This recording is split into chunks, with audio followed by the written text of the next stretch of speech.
अस्सलाम वालेकुम स्टूडेंट। बेटा today's topic is corrosion and rusting of iron. Very very very important topic of this chapter. इस chapter में से लॉन्ग क्वेश्चन ये काफ़ी दफ़ा रिपीट हुआ है, corrosion and rusting of iron. Actually corrosion क्या होता है, इसके लिए हम सिंपली कह सकते हैं slow and continuous eating away of metal in presence of moisture and air। इसके लिए moist air का वर्ड भी यूज़ हो सकता है। असल में किसी मेटल का स्लोली ख़त्म होना, ख़राब होना, उसका जंग सा लग जाना मॉइस्चर और एयर की मौजूदगी में। एक बात याद रखिएगा, अगर वाटर और ऑक्सीजन दोनों में से एक चीज़ को आप बंद कर दें या एक चीज़ को उस मेटल तक पहुंचने ना दें तो कभी भी क्रोजन नहीं होगा। सो क्रोजन के लिए मॉइस्चर यानी वाटर मॉलिक्यूल, एयर यानी ऑक्सीजन का होना ज़रूरी है। इसलिए आप देखते हो बरसात के मौसम में रस्टिंग या क्रोजन का प्रोसेस ज़्यादा होता है, जबकि बाकी दिनों में ये कम पड़ जाता है, क्योंकि बरसात के मौसम में वाटर मॉलिक्यूल की कॉन्सेंट्रेशन एयर के अंदर ज़्यादा होती है। अच्छा हम इसकी डायग्राम की तरफ जाते हैं। पहले इसकी डायग्राम ड्रा कर लेते हैं।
अच्छा बेटा, ये ऑलमोस्ट मैंने डायग्राम इसकी कंप्लीट कर दी है।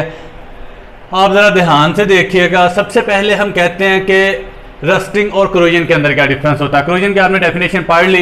एक्चुअली क्रोजन और रस्टिंग की डेफिनेशन सेम होगी, लेकिन अगर हम देखें कि दुनिया में सबसे ज़्यादा क्रोजन किस चीज़ को लग रही है या कहाँ पे क्रोजन का प्रोसेस सबसे ज़्यादा हो रहा है, तो हम कहेंगे आयरन के ऊपर। सो आयरन के लिए क्रोजन की टर्म को स्पेसिफाई करके रस्टिंग का नाम दे दिया गया। यानी अगर आयरन की क्रोजन हो तो उसको सिंपली हम क्या नाम दे देंगे, rusting. Corrosion of iron is simply known as rusting, या फिर रस्टिंग को हम कह सकते हैं slow and continuous heating away of a iron metal in the presence of moisture and air is simply known as rusting.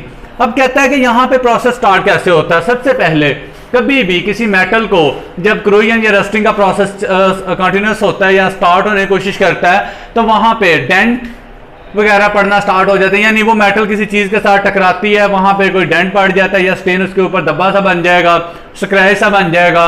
Actually जब scratch पड़ता है तो सबसे पहला प्रोसेस, सबसे पहला रिएक्शन होना स्टार्ट हो जाएगा कि वो जो आयरन के एटम्स हैं वो आयोनाइज होके कुछ इलेक्ट्रॉन हैं वो लूज कर देते हैं। अब ये आयरन के एटम आयरन के आयंस के अंदर कन्वर्ट हो जाते हैं।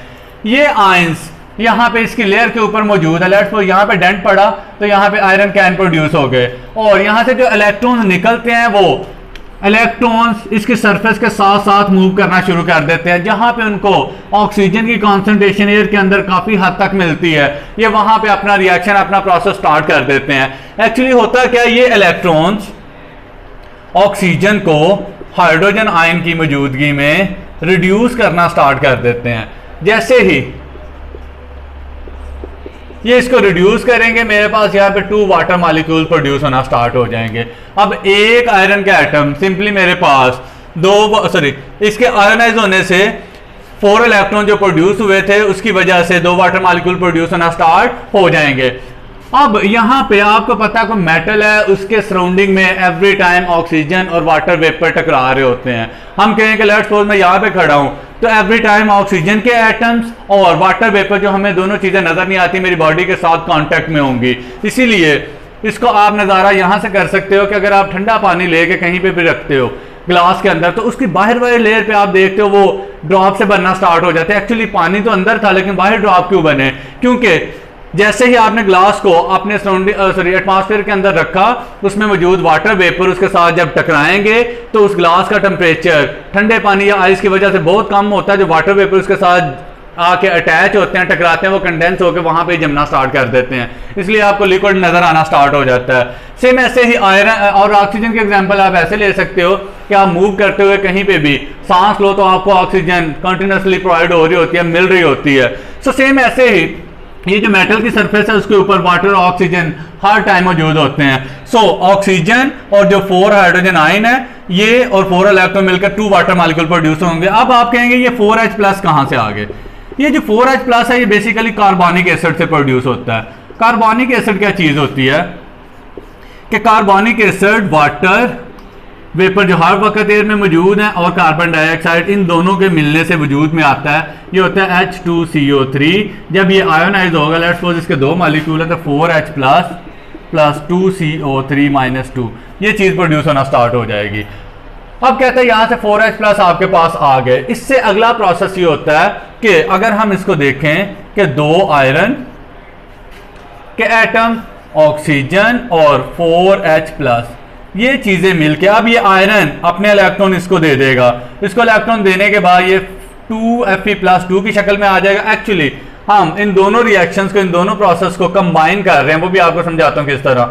और साथ में मेरे पास 2 वाटर मॉलिक्यूल प्रोड्यूस हो जाएंगे। देखें कोई भी 2 रिएक्शंस हो, हमने उनको ऐड करना हो तो मैंने आपको इससे पहले ही बताया कि आप प्रोडक्ट साइड वाली, पहले के प्रोडक्ट साइड वाली और दूसरे के रिएक्टेंट साइड वाली चीजों को कट कर दें, बाकी इन तीनों चीजों को आपस में ऐड करें और जो प्रोडक्ट हैं उन दोनों को आपस में देख लें, तो आपके पास प्रोडक्ट साइड पे ये चीज और रिएक्टेंट साइड पे ये चीज हो गई।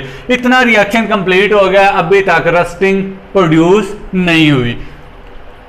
अब कहता है यहां पे वाटर मॉलिक्यूल जो हर वक्त यहां पे मौजूद हैं, carbonic acid hydrogen ion provide करेगा, इलेक्ट्रॉन जो यहां से निकले हैं वो मिलके 2Fe+2 और साथ में 2 वाटर मॉलिक्यूल प्रोड्यूस करना स्टार्ट कर देगा। अब कहता है ये वाटर मॉलिक्यूल जो यहां से इस रिएक्शन से प्रोड्यूस हुए और एयर से आने वाले वाटर मॉलिक्यूल दोनों इसकी सरफेस के ऊपर मूव करना स्टार्ट कर देंगे। अब साथ साथ ये रिएक्शन और प्रोसेस भी होना स्टार्ट हो जाएगा। 2Fe+2 plus 1/2O2 plus 2 plus N water molecule, ये क्या चीज है? 2 वाटर मॉलिक्यूल जो आपके इस रिएक्शन में प्रोड्यूस हो रहे हैं और N वाटर मॉलिक्यूल, वो इसको हम लिख सकते हैं 2 वाटर मॉलिक्यूल जो यहाँ प्रोड्यूस हो रहे हैं और N वाटर मॉलिक्यूल जो एयर से आ रहे हैं। दोनों में से 2 प्लस N और वाटर मेरे पास कॉमन आ रही है, यानी वाटर की concentration 2 plus N water molecule होगी। जब ये आपस में रिएक्ट करेंगे तो यहाँ पे Fe2O3.N वाटर मॉलिक्यूल और साथ में मेरे पास 4H प्लस आ जाएगा। ये मेरे पास बेसिकली रस्ट का फार्मूला है। This is known as rust. बेटा ये बड़ा ही इंपॉर्टेंट ऑब्जेक्टिव है, अक्सर बेशतर बोर्ड के पेपर में आ जाता है, which one is the formula of rust. तो इसका formula simply Fe2O3 dot and water molecule. एक दफा शॉर्ट क्वेश्चन में आया हुआ था, write down the formula of rust. So आपने इसको अच्छी तरह से लर्न कर लेना, इसकी प्रैक्टिस कर लेनी है, बड़ा इंपॉर्टेंट ऑब्जेक्टिव भी है, एक दफा शॉर्ट क्वेश्चन के तौर पे भी आया हुआ है। इस सारे प्रोसेस के अंदर कहता है कि ये वाला प्रोसेस कार्बनिक एसिड की मौजूदगी में हो रहा था। कार्बनिक एसिड अगर हाइड्रोजन आयन प्रोवाइड ना करता, ये रिएक्शन पॉसिबल ना होता, सो रस्टिंग का प्रोसेस जो है वो एसिडिक मीडियम में ज्यादा फास्ट होता है। ये बात याद रखिएगा, the rusting of iron will be fast in which medium, नीचे लिखा है acidic medium, basic medium, neutral medium, तो आपने उसमें से एसिडिक मीडियम का वर्ड पिक करना है, क्योंकि एसिडिक मीडियम में ये वाला रिएक्शन प्रोसेस ज्यादा फास्ट होगा, क्योंकि एसिडिक मीडियम जो होता है वो हाइड्रोजन आयन प्रोवाइड करता है। जब वो हाइड्रोजन आयन प्रोवाइड करेगा तो डेफिनेटली हाइड्रोजन आयन मिलते ही ये रिएक्शन फास्ट हो जाएगा और रस्टिंग या फिर क्रोजन का अमल तेज हो जाएगा।